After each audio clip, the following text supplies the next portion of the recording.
کیا آپ جانتے ہیں کہ اجوا کھجور کو کھجوروں کی سردار کہا جاتا ہے؟ اجوا کھجور ایک بابرکت پھل ہے۔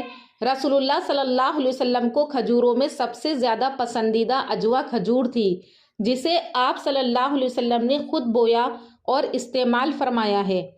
اس کی فضیلت احادیث میں بیان ہوئی ہے۔ مدینے کی اجوا کھجور جنت کے پھلوں میں سے ہے۔ اس میں زہر کے لیے شفا ہے۔ اس حدیث سے معلوم ہوتا ہے کہ اجوا کھجور نہ صرف بابرکت ہے بلکہ اس میں بیماریوں سے شفا بھی ہے۔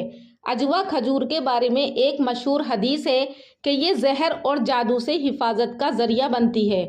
حضرت محمد مصطفیٰ صلی اللہ علیہ وسلم نے فرمایا کہ جو شخص صبح کے وقت 7 اجوا کھجوریں کھا لے اس دن اسے نہ زہر نقصان پہنچا سکتا ہے اور نہ ہی جادو۔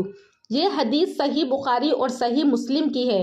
یہ حدیث اجوا کھجور کی خاص روحانی اور جسمانی حفاظت کی طرف اشارہ کرتی ہے۔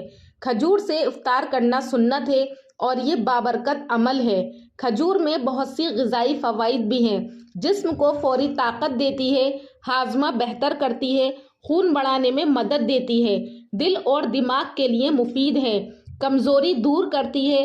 اسی لیے روزہ رکھنے والوں کے لیے کھجور بہترین غذا سمجھی جاتی ہے۔ آج بھی اجوا کھجور کو دنیا بھر میں اس کی غذائیت، ذائقہ اور شفائی خصوصیات کی بنا پر ایک سپر فوڈ کے طور پر سب سے عمدہ کھجور مانا جاتا ہے۔